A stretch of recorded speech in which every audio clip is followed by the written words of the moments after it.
I'm Steve Wood, recovered alcoholic, and welcome to the Great Reality Book Study. Um, really looking forward to what we're going to be doing in this book. I'm going to change my mouse really quick because I got a different mouse I'm using. I need my speed mouse. So there it goes. So um, it's, last week we did a group third step prayer. I mean, it sums it up how exciting that was. It was amazing. I mean, we had 30 something people in here all doing the third step prayer one by one. Took about 20 minutes and it was incredible. We even had some kick and do it in Swedish. And we talked about last week how God will provide if we keep close and perform his work well. And we keep close to God by doing 49 the first time and then continuing at step 10 and doing 11, staying close to him. But performing his work well, you know, is step 12.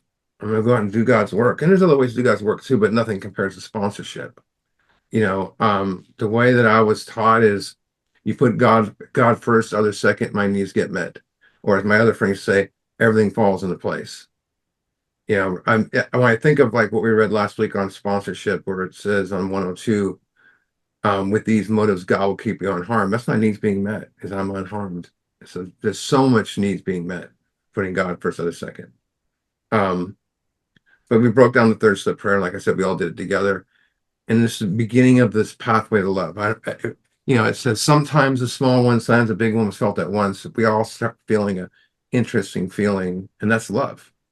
And one thing I want to quote I love by Einstein is Albert Einstein: the most important decision you ever make in your lifetime is, do I want to live in a friendly or hostile universe? That's a deep, deep thought right there. Do I want to live in a friendly or I want to live in a hostile universe? And imagine if they said that to you when you walked in AA, you'd be all, what the heck is this guy talking about? Do I want to live in a universe filled with hostility and anger and finger pointing and hating others and division, where everyone's divided? Or do I want to live in a place or palace, we'll say, of love? The big question is, how do I change something that I built? If we could just do that on our own, overcome we would have overcome anger long ago. We probably wouldn't need this. But the solution to overcoming anger and live in that peaceful universe of love is you're not going to find it in anger management or wishing it away or even meetings. It's looking deeply into your personal history. You know, we only look back for so long, but we need to. And it's that, as the Oxford group called it, soul surgery, a miracle surgery, and we call it personal inventory. Until you start that cleansing process, you cannot live a normal life because we're driven by these instincts. And what I'm not aware of, what I'm aware of, I can work on. I can somewhat control it, but what I'm not aware of will always control me. If I'm not aware of these instincts, they'll control me. So tonight's book study, I believe this is like where everything comes alive in here. Because it turns into more of a workshop, because tonight we begin to lay the groundwork for step 4. So the next course of the next month, maybe longer than that. And we'll really, I will do my best. I'll try to, preserve the integrity of step 4 the way it's presented in this book. So my goal is tonight is open up with the mechanics of it and stuff like that, and we'll be doing that each week. Get down to the mechanics of it. So we did the third step prayer, and so what do we do? Do we stop, take a break? Let's go make a pizza. Let's see what the book says. We're on page 63. If someone doesn't mind putting in the chat what Rob usually does and just say what pages we're on, that'd be great. Anyone wants to step up and do that, that'd be awesome. So we're on page 63, and it says, next, we launch on a course of vigorous action. So next means what? It means now, immediately following. Think about when you're in the doctor's office or somewhere and they just say, or DMV, and they say next. That means you're up, right? In other words, no rest, no breaks, pen to paper. This is where the program truly begins. 12 and 12 says 6 and 7 separates the men from the boys. I think this is what separates the men from the boys. And then launch means to propel forward. He uses that word earlier in the book too. Would launch me in the fourth dimension exists. I would be launched in the fourth dimension of existence. It means moving forward with excessive force.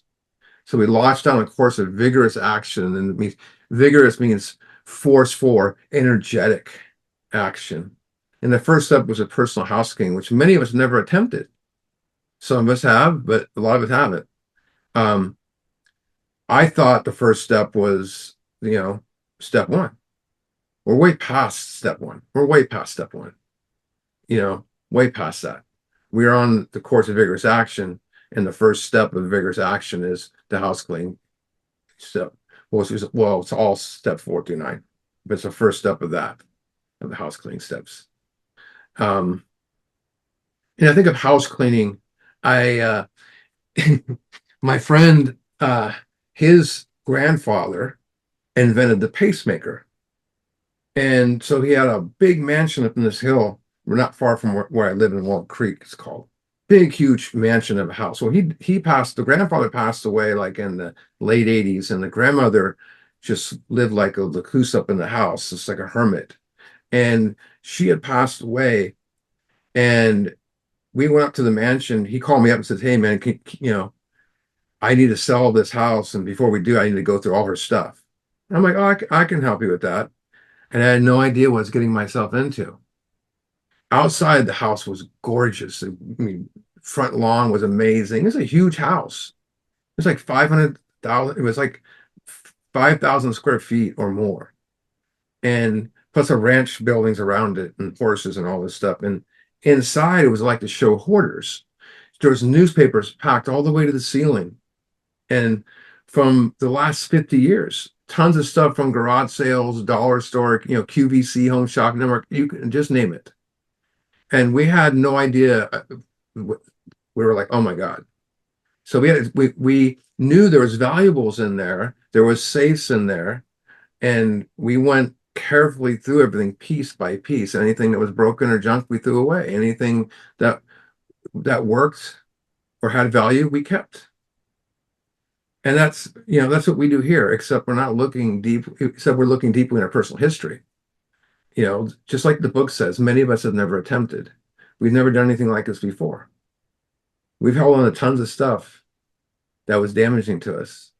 So step 4, it scares a lot of people, especially when you hear the old timers say, "Oh, you're at step 4," and they haven't done one in 40 years. And, it just sends a stigma to the room. And, but it's scary to some people because it's a journey to the unknown. But the truth is that's not true. Step 4 is not a journey to the unknown. It's a journey to the known. And because we are afraid of we're not afraid of the unknown, we're afraid of the known. We know what we're holding on to because we protected it. I mean, how long have you fought to protect your resentments? I mean, think of all the people we pushed out of our lives, we hurt, to protect that. It's their fault. How am I selfish? I'm not wrong. I didn't do anything. Look what they did. So step 4 can be it's not a scary process. It's a liberating process.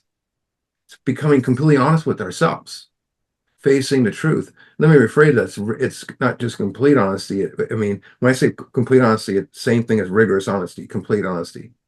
Becoming aware of what drives our thinking. And the one thing it is not about is beating yourself up. It's about honesty and facing the truth about ourselves so we can be free. And for me, it's my personal conviction that no real alcoholic or addict can ever achieve a life of real purpose, attain any real sanity, any real sobriety, overcome the obsession, have what people want, long-term permanent sobriety, until they do the action of 4 through 9, the way it's broken down in this book. Awareness of what drives our thinking is the key to this called vital spiritual experience for our process we're doing. Um, all of us heard me say this before, is, my sponsor did not like the word suffering when I would say it. He says, put the suffering away.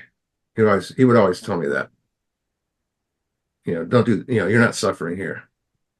But all of us, I said this a lot of times, that we believe that suffering is holding on to us, but the reality is we're the ones holding on to suffering. And we read, a few books.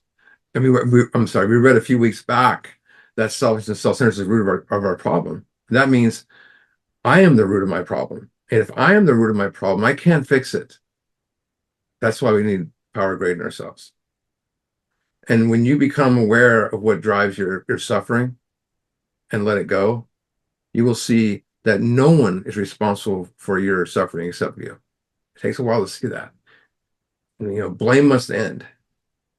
But that's the beginning of the new understanding. That's the beginning of the spiritual experience. That new understanding is not achieved by studying it or reading it or going to book studies like this or Howard's book study or any book, even or therapy or getting an understanding takes from opening your heart and letting yourself out, letting all this stuff go. That's why the truth sets us free. So it's like kind of like redoing our wired program that we built. Like I said, we built this. So we must unlearn. My grand sponsors all say the steps are about unlearning how to live, and so you can truly be yourself. So we need a method to twist out that mystery and what drives our thinking. It's the tool step 4. So let's go to page 64, top of the page. This is the third step warning. Someone's unmuted. I'm going to put Howard as a co-host so he can, if he doesn't mind. Oh, I made you the host, Howard. But you can keep an eye on it for me. It says, though our decision, page 64, though our decision was a vital and crucial step, it could have little permanent effect unless at once followed by strenuous effort is step 4, to face step 5, and to be rid of, that's step 6, the things in ourselves have been blocking us. Blocking us from what? Blocking us from God. That stuff that we held on to, the deep-seated resentment, people we're mad at for years, our enemy, the voodoo doll people. We've sitting there want to, stick the voodoo doll. We held on to fears that dictated our future, fears that were way past their expiration date. We held on, we have guilt from things that happened 30 years ago. And, the other person has not thought of you in years. They moved on years ago, yet it's still eating us up inside. And where do we store that eating up inside? That's why it says it. Deep down within. Where's God in this book? The great reality, deep down within us. Can't have two cores, So you're starting to see why we do 4 through 9. It's about removing. So steps aren't about gaining anything. 4 through 9. It's about losing stuff. So being closer to the spirit within and grow with it. Strenuous effort, step 4. That's the thing. Why have we held on to this stuff? So we can face it. I mean, I want to get rid of it. That's the thing. So look what it says next. Our liquor is but a symptom. We had to get down to causes and conditions. So it's pretty interesting what they're saying here. A symptom is an indicator to a disease or disorder. My nose is stuffy and eyes are swelling. It's the symptom of allergies or a cold. But you can't see the cold, only the symptoms. So you can't get rid of a symptom without getting rid of the cause. So in other words, if you do not eliminate the cause, the symptom will never disappear. It will always reappear. So it's like Eastern and Western medicine. Western medicine, we get stuff for allergies like Sudafed and all these other stuff that masks the symptoms. In Eastern medicine, they take herbs and other stuff to get rid of the cause of it all, so you don't deal with it. So we limit the cause, the symptom goes away. So the cause is the origins of something, and the conditions of state something is in. If a building's not maintained correctly, it's in bad condition. So it's not in good appearance, quality, and working order. So let's look at causes and conditions from the first step perspective. Just from the first step, the cause is powerless, allergy obsession. The condition I'm in is unmanageability. But let's go a little further. I'm going to put up a slide here. We're going to look at from a force, I guess we would say. So the symptom, alcohol, right? Remember when I talked about the tree and the root of our problems, and the root of the tree had all the stuff underneath it, and alcohol is the tree, and you cut down the tree, and we think we're good, but everything's on the ground. It's the same idea here. But the symptom, alcohol, and the cause of non-alcoholism, but the cause of our unmanageability is misdirected instincts. So the cause of misdirected instincts are, our restless irritable discontentness and all that. So the cause misdirected instincts, the condition I'm left in is I harbor resentments. I live in guilt and full fright from reality, restless, irritable, and discontent, high anxiety, easily pissed off, not satisfied altogether, misery, depression, selfishness, self-seeking, harming, dishonesty. When you eliminate the cause, not only does the symptom go away, alcohol, so does the condition I'm in. So I eliminate this cause, misdirected instincts, by becoming simply aware of them, keep working on myself. The conditions, all these conditions go away. Will they still pop up? Yeah. But we now have the tools to work on them, right? If you have a 12 and 12, you don't have to go there if you don't want to, but it's on page 47. And it says, I'll give people a minute to grab one. I'm going to get a sip of water.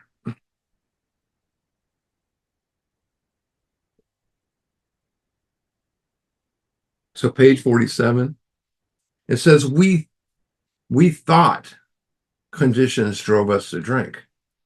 So some people think all these conditions drove us to drink.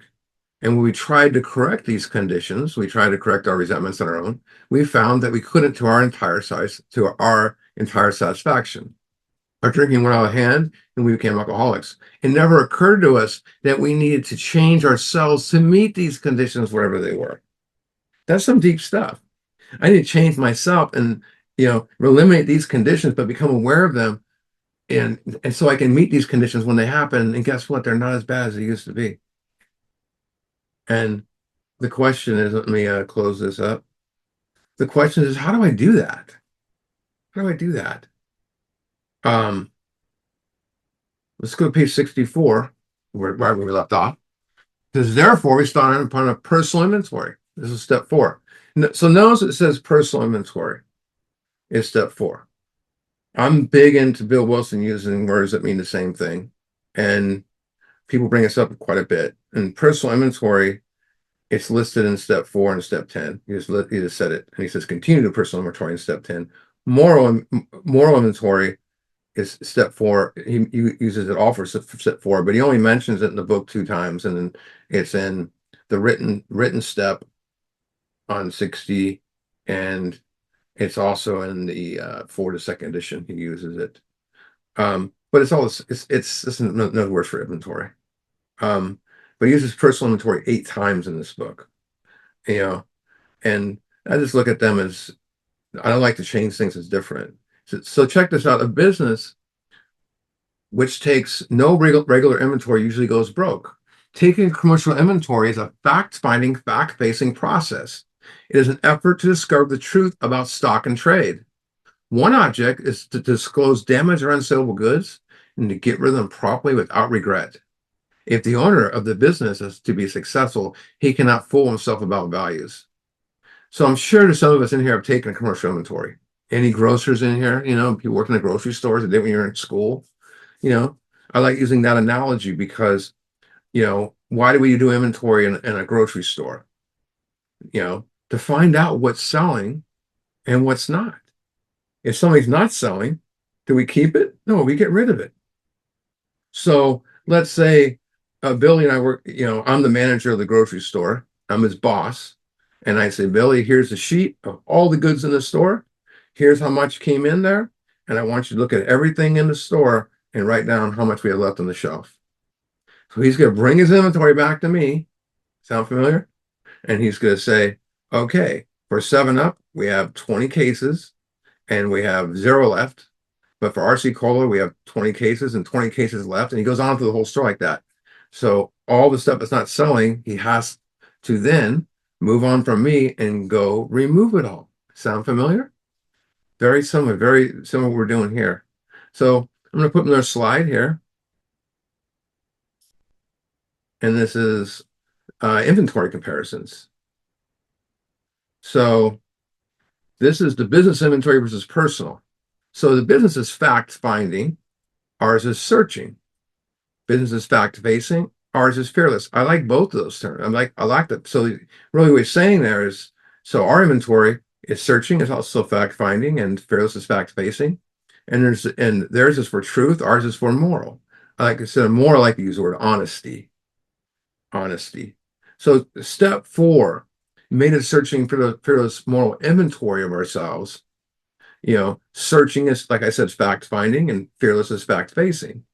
So what is searching? And searching is I'm going to examine thoroughly, fearlessly, and that's the courage to face fear. And moral is relating to right or wrong. I like to say it's this honesty. And when someone says, remember when you were a kid, the moral to the story?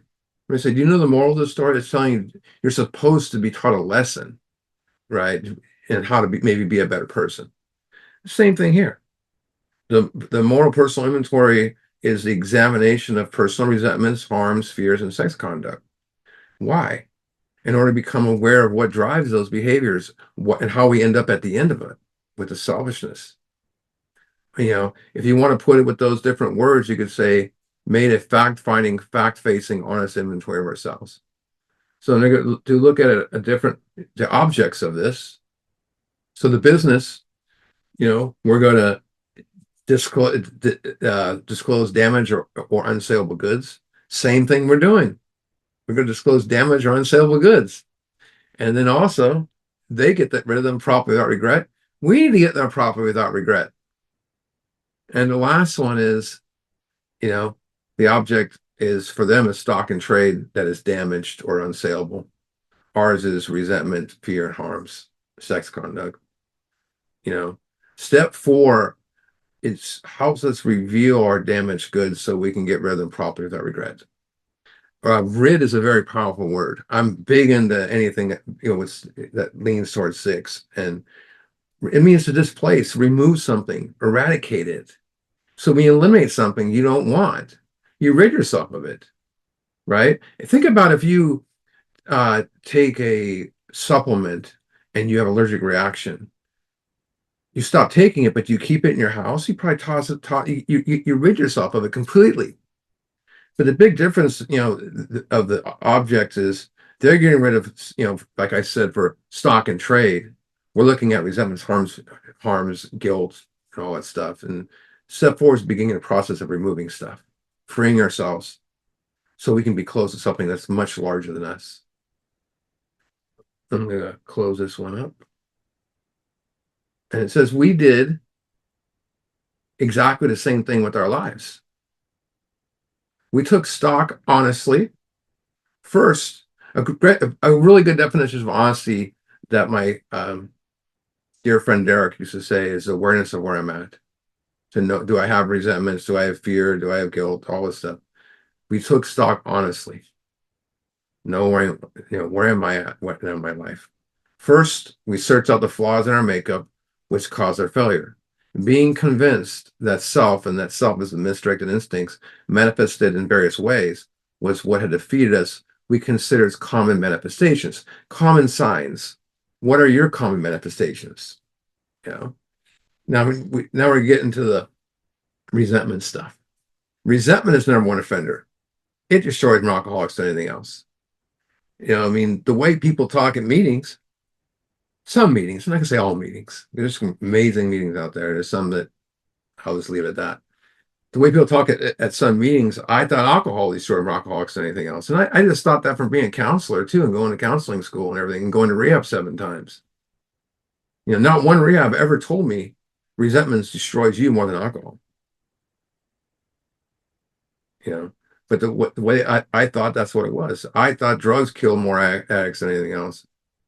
You know, it's not a drug and alcohol problem. It's a resentment. It's very complex emotion. It's complex because they live within us.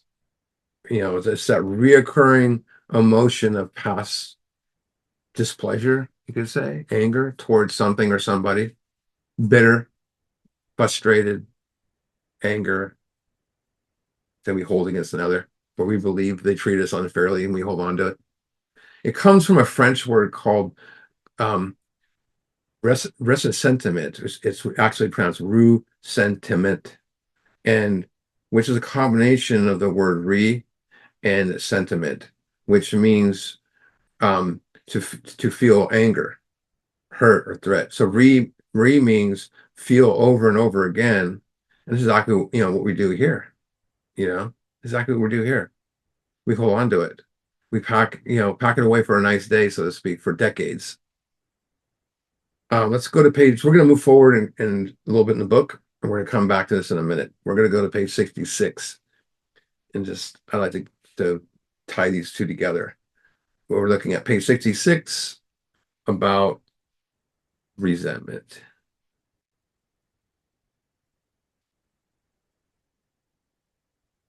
And it says, it is plain that a life which includes deep resentment only leads to futility and unhappiness. So futility is a sense, no matter how much I work at it, nothing good will happen. What's the point? Why me? Why try and all this stuff. To precise extent that we permit these to squander the hours that might have been worthwhile. I mean, how many hours have you wasted in resentment? You know, replaying, trying to figure it out over and over again in your head. People do it all the time, and most get away with it unless you're alcoholic. You know, here's the real alcoholic's hope. But with the alcoholic whose hope is the maintenance and growth of a spiritual experience. Two big things are maintenance and growth of a spiritual experience. It's business of resentment is infinitely grave. We found it is fatal. So the first 100 right here are saying that. So we are saying it is fatal. Fatal means death, like drinking poison, or cobra bite or whatever. For when harboring such feelings, well, think about this. What does a harbor do? It stores. I live right up by this big delta out here, and there's lots of boats. There's a big harbor. There's lots of boats in the water, in the water this time of year. Not many boats in the harbor, unless at night, but you go there in the wintertime and there's hundreds and hundreds of boats stored in the harbor. And what does it mean to harbor feelings? The same thing, to store. So hold on to negative emotions rather than letting them go. Or we're waiting for them to come apologize, whatever. But when harboring such feelings, we shut ourselves off from the sunlight of spirit. That's the great reality. God within us, sunlight of spirit. The insanity of alcohol returns. That's the obsession. And we drink again. And with us, the drink is to die. Remember when they say die in this book, not necessarily referring to physical death. They're talking about the cycle of drinking that's mentioned in doctor's opinion. The allergy obsession that's the alcoholic death, where I have a desire to drink, put in my body, go on a run, make a firm resolution to stop, keep going over and over and over again. That's the cycle. So I want to live. If we were to live, we had to be free of anger. Who doesn't want to be free of anger? It tells us later on in this book, once we do this work, I think it's 84, we cease fighting anything or anyone. So it can happen. If we were to live, we had to be free of anger. The grouch and the brainstorm are not for us. So you think about the grouch as just you can see it in their eyes, always complaining, unhappy, unsociable, critical, cranky, irritable, temper, rude, rage, only focusing on the father, there's drama. And to brainstorm means to investigate an issue and, intensely thinking about it. And so I don't, so intensely thinking and dissecting someone else with unpleasant, you know, misdirected instincts is not recommended for an alcoholic. Here's why. They may be dubious luxury for normal men. What's a normal man? No allergy, no obsession. They can go their whole life being a jerk without deadly repercussions or consequences. They can stay miserable for a long time. We can only be a jerk for so long until we want ease and comfort, and we take off. A real alcoholic wants to take the edge off of resentment with a drink. Allergy kicks in, off on a run. Let's just say, you know, me and Howard go out for a drink, and Howard's a non-alcoholic, and I'm just his buddy, and let's go have a drink. And I don't want to say no. I don't want to give up the fact that I have a problem. And we go to a bar, and you know, we're on the third drink. I probably drank before that, anyways. And all of a sudden, he goes, "Oh, my wife's on the, call me. I got to go home." He just stops. I'm going to wind up drinking all night and wind up in Mexico or something. I'm just going to keep going and going and going, right? So they may be dubious luxuries for normal men, but for alcoholics, these things are poison. People often associate the quote, resentment is like drinking poison waiting for the person to die. And they say it's Buddha. It's not a Buddha quote at all. It's actually derivative from Emmett Fox's Sermon on the Mount. And he said, and here's the quote from it: "You might as well swallow a dose of prussic acid with 2 gulps and think to protect yourself by saying, this one is for the rhapsodier and this one is for the Bristol murderer. You will hardly have any doubt who will receive the benefit of the poison." Drinking poison for the person to die. What did Buddha actually say, though? There's an actual Buddha quote: "Anger will never disappear so long as thoughts of resentment are cherished in the mind." And I also read a lot about Lao Tzu's, the father of the Tao. And one great from him is, "When I let go of what I am, I become what I might be." I don't care like how cool you are or how successful you are. You believe you are, I'll say. All of us here have had deep-seated anger in our lives and resentment. And it unravels. You might have 3 or 4 years and realize you're still holding on to preconceived ideas of someone. You know. So one thing we all have in common: we all have deep-seated anger that we've held on to. Resentment does nothing to change the person we resent. It's impossible. It's never resolved the conflict. Instead, it allows others to dominate our mind. And I could say there's no nutritional value in having a resentment. It's just someone put a thing on Facebook one day, and it was like, the nutritional value of a drink, whatever, and like a soda, but it was resentment, and it showed all the, the unnutritional values of it. You know, so these resentments, they don't define the other person; they define us. It causes us pain, and we ease that pain by harming the person. So when I'm resenting someone, I'm trying to satisfy my instincts. And when I harm them, I'm sorry, my instincts are hurt or threatened. So when I resent, my instincts feel hurt or threatened, like my pride feels threatened. So I'm going to go harm that person to feel better, to satisfy those instincts, and then it just creates guilt, meaning pain comes back on us again. And with guilt, guess what? We know who's to blame: us. That's the thing with guilt. Resentment, I blame the other person. With guilt, I blame myself. And remember, we read a couple weeks ago, we step on the toes of our fellows, they retaliate, instincts and collision. People step on our toes, we retaliate, harm them, and then we blame them for something we started. These resentments seem huge and powerful in our head, but once we put them on paper, they no longer seem so powerful. As a matter of fact, some of them look kind of stupid. That's why I looked at my resentments and I was like, oh my God. I mean, the truth is no matter what anyone says to you, no matter what kind of anger comes directed towards you, no matter how much hate you encounter, there's no justified resentments. And here's why. If you hold on to resentment about anything, about another person, that the person, let's say the person you lent money to and never paid you back, the person during your lifetime has hurt you the most, the person that left you for someone else, all their resentments have one thing in common. They always harm you more. They produce more despair in your life. That's why there's no justified resentments. I mean, no one ever dies from a snake bite. The venom is what kills you. Your system, after the bite will end up slowly killing you, just like resentment. You know, hypothetically, let's just say you go to the doctor about your anger problems and you tell the doctor all your symptoms. And so he goes, I'm going to write you some prescriptions for this stuff. So you just told him all your anger stuff, almost like a 4-step. And you go to and he goes, so you go to the pharmacist and you say, hey, pharmacist, I'm here to get my prescriptions. And he says, oh, these aren't for you. This one's for your mother-in-law. This one's for your boss. This one's for your neighbor. This one's for your daughter. This one's for your father. This one's for your ex. This one's for the complete stranger you're going to hate tomorrow. You see the insanity of that? We expect someone else to change in order for our life to work.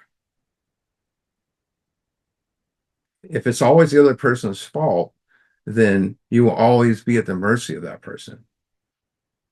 Blame must end. I mean, think about this for a second. You stub your toe on a rock, right? Stub your toe on a rock. Do you think about the rock for 4 months and go hunt out rocks and smash them? No. You stub your toe on a rock. What do? You administer first aid to your toe, and that's what we must do with resentment. Administer first aid, which is 4 through 9, to tend to ourselves, finally. We don't have to be at the control of another person anymore. I'm going to read a quote by Dale Carnegie, who wrote a lot of great books during the 40s and stuff. And this is a great book called How to Stop Worrying and Start Living, which I have somewhere in my bookshelf. Here's a quote from it. Actually, it's a little short paragraph. When we hate our enemies, we give them power over us, power over our sleep, our appetites, our happiness. They would dance for joy if they knew how much they were upsetting us. Our hate doesn't harm us at all, but turns our days and nights in hellish turmoil. No matter how much harm we feel has been done to us, how much we feel anger is justified, our job now is to take our eyes off the microscope and pick up the mirror. We need to be responsible for our own actions and reactions. We have no power over anyone else's actions or emotions, nor do we want them living rent-free in our head. Lord knows we have enough work to do on ourselves without muddling in someone else's water. It's pretty deep. Go back to 64.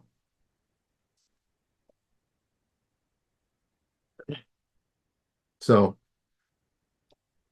we read this a minute ago. Resentment's the number one offender. It destroyed more alcoholics than anything else. It's pretty deep. From it stems all form of spiritual disease. So now we're getting deep. We're not only been mentally and physically ill, we've been spiritually sick. And people want to blame this on damnation or sin or lack of faith, or it's resentment. But look what it says next. And this is a promise. When the spiritual malady, another word for malady is sickness, when the spiritual sickness is overcome, we shall out mentally and physically. What a promise. When I overcome being spiritually sick, the obsession gets removed. Does that sound like recovering? We recover from a whole state of mind and body. The obsession of the mind is gone.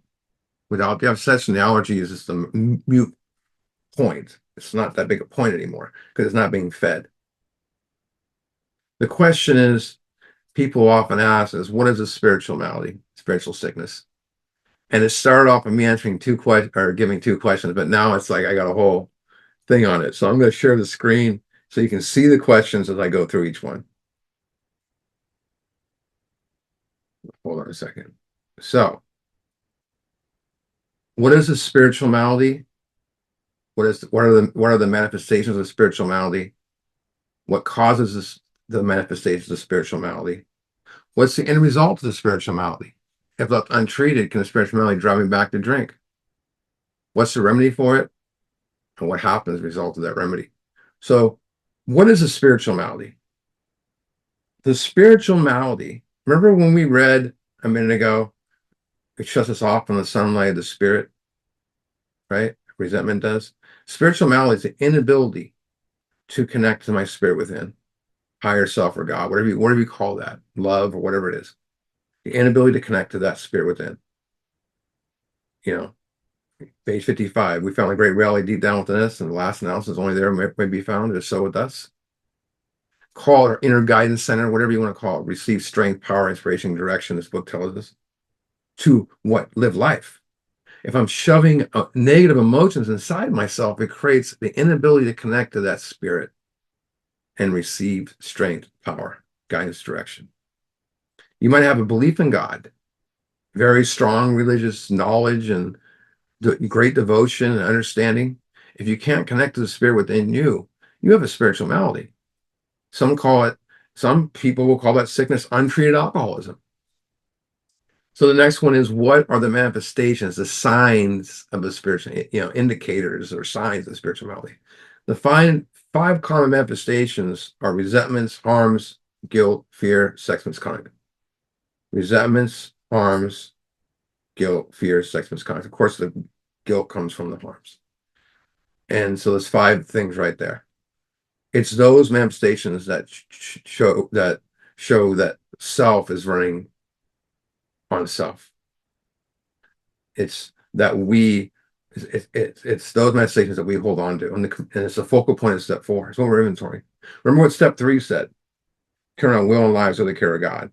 Our will is our thinking, and our lives are our actions. So I'm inventorying my thinkings and actions. Those five common manifestations. Some are thinking, some are actions. But those manifestations that block us, from God, block us. We read that a minute ago. Blocked. What are the cause? So what's the cause of the spiritual malady? Self-will run riot, misdirected instincts. If I continue to be driven by misdirected instincts, by pride and self-esteem, we will always be at the mercy of those manifestations. So we follow instincts rather than directions from God within, right? If you came to my instincts group a few weeks back, we went pretty deep into that, how we chase material things. We think we don't have enough of stuff. But if misdirected instincts drive and create the common manifestation, does that mean the misdirected instincts create the malady? Yeah, creates it all. So what is the end result of the spiritual malady? So those instincts, the 7 pieces of self, I like to call it, make up something called ego. The ego is the I, the you, the identity of who you think you are. So what does ego make you believe? I am what I want. I am what I have. I am what I do. I am what others think of me. But here's the most important part. Ego tells me I'm separated from everybody else. If I'm separated from everybody else, I believe I'm separated from God. Meaning ego thrives on separation. And we believe in this separation. We believe we're separated from God. But here's the truth. It's not separation from God. It's an illusion we're separated from God. The illusion is separated from God. Illusion is a false perception of reality. It's a lie. An illusion, because how can you be separated from what's been within you since the day you were born? Our ego tells us we're separated. Every single one of us has a spirit within us that guides us. Every single one of us directs and shows us how to live. So we're never separated, just block, like we just read a few minutes ago. And when someone is stuck on that aspect, I'm separated from God, or God's never been, here's the thing, we say things like, oh, if there is a God, why would loving God allow me to go through pain? Why would he take away the ones I love or give me financial hardship? He's supposed to be all loving, right? He never answered my prayers, stuff like that. In other words, the illusion of separation from God creates doubt. Carl Jung said that a man fills his separation from God with the spirit of alcohol. He fills up that emptiness. 5. If left untreated, can the spiritual malady drive me back to drinking? If you continue to experience those 5 common manifestations, eventually you're going to seek out the ease and comfort that comes at once by taking a few drinks. You're going to seek out the ease and comfort.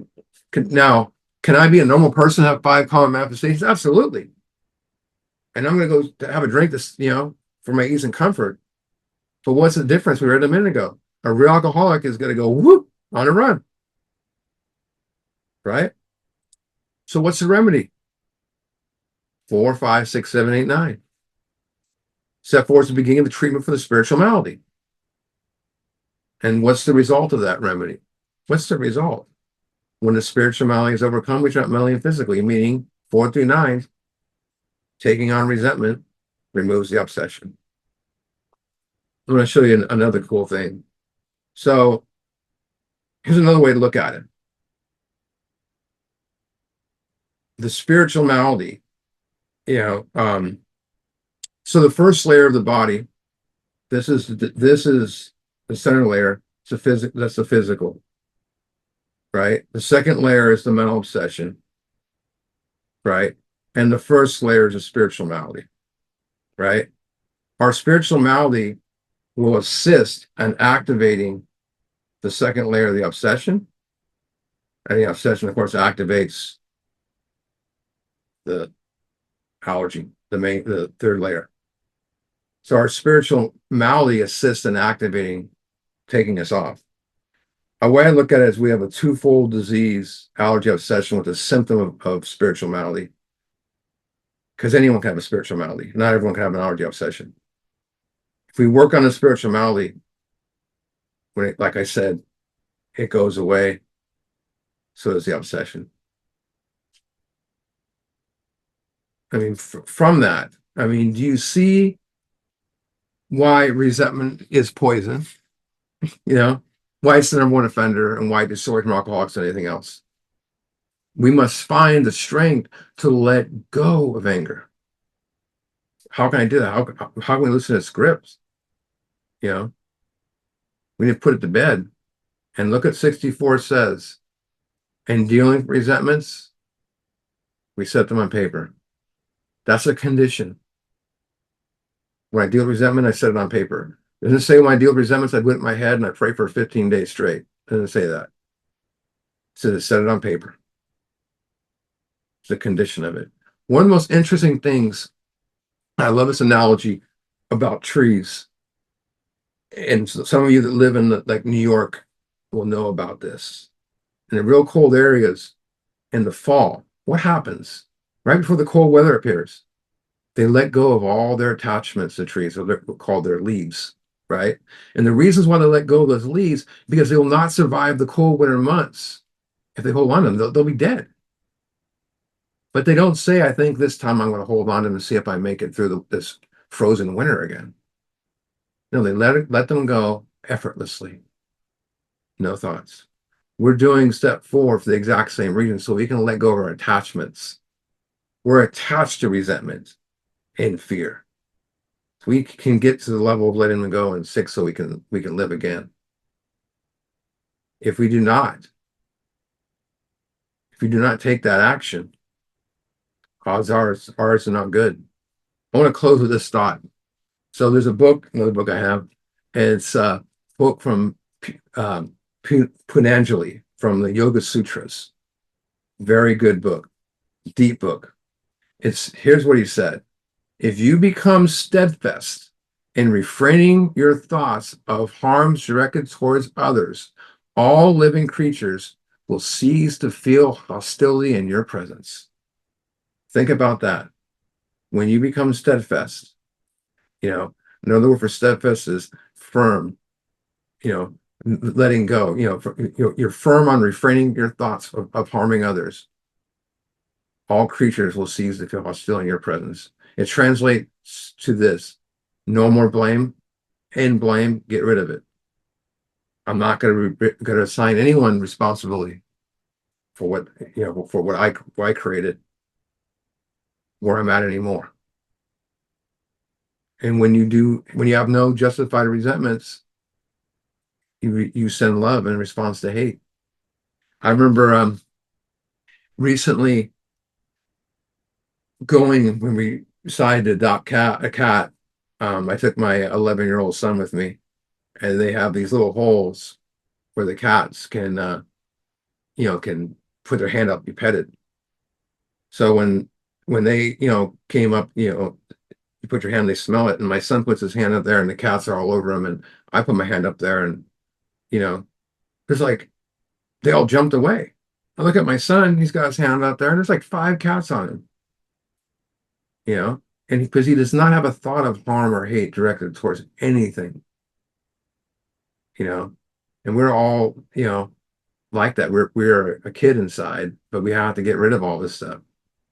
And when you can be that again, you know, we can be like my son who doesn't think about stuff like that. And we'll go hiking and birds and squirrels run by him. They see me and bolt, not because I'm angry. It's just because probably they smell aura, you know, but it's a trip, you know, all you, all, we have to get it down on paper, discuss it with another, let it go.